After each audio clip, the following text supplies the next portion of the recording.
Conservative leader Pierre Poilievre responded to questions today about this tweet from one of his MPs.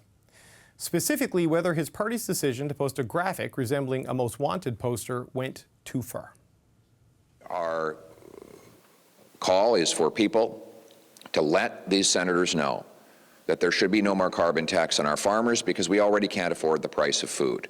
If someone has been threatened, then they should be, whoever uttered that threat should be held accountable.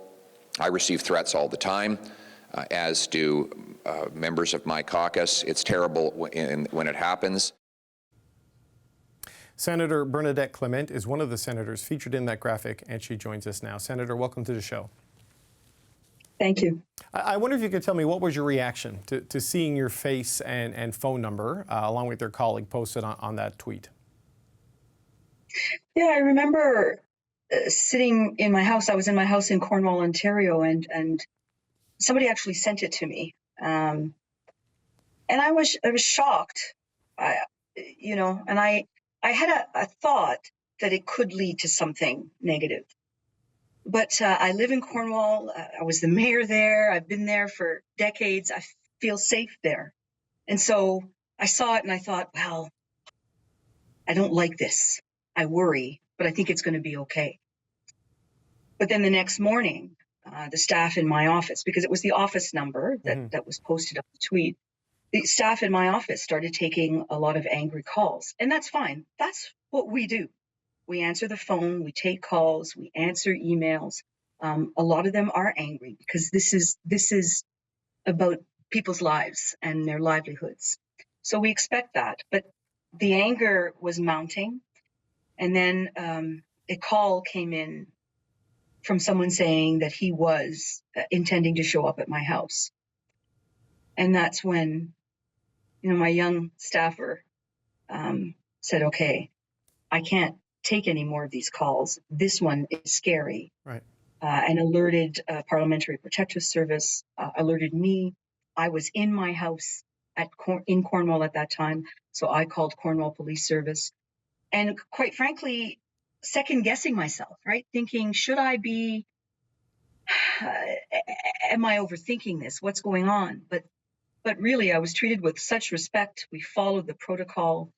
And I have to tell you, I didn't feel safe because I'm in Cornwall. People know me. They know where I live. And I left.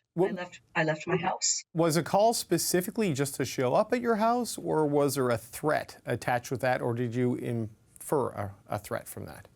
Yeah, the person was very angry, and so and felt like that there wasn't that he needed to come to my house and talk about this anger and deal with his anger. Okay, but was it an explicit threat, a death threat, or was it just a situation that security said you cannot afford to take this risk, so you need to go somewhere else? Security took the threat very seriously, and so did the Cornwall Police Service. And yes, I felt unsafe. And I've been a public person for a long time, 3 terms as a city councillor, a mayor during the pandemic.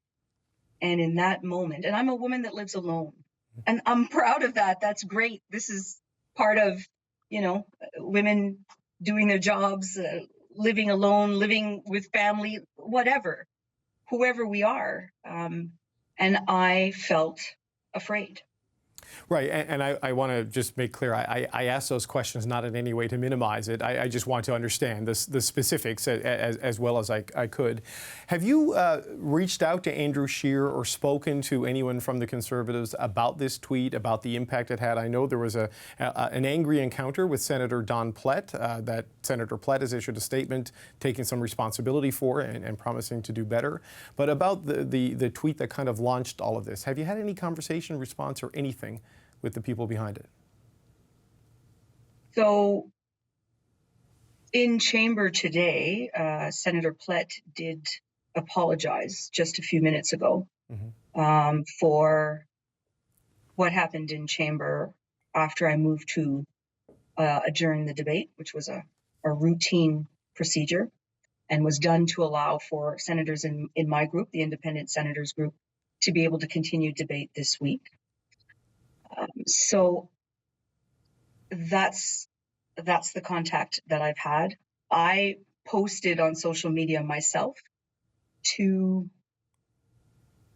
address what happens when you go online and you post incomplete information, you post things that will foment anger. I posted on my own social media to address my own integrity. Right. I was being accused of delay tactics. I was being accused of being, the fix was one of another tweet. So accused of being the ISG leadership being in cahoots somehow around this. And so I felt the need to go online to say that and to address the fact that this Right. tweet had gone on and that it had led to this. And I've said in the chamber and today that I know that the people posting those tweets or retweeting those tweets did not intend for me to feel unsafe, did not want this to happen to me. What I wanted to do when I stood up in chamber this week was to break the silence. I wasn't going to talk about those events that happened after I adjourned the debate. I wasn't going to talk about that. I just wanted to get back to work.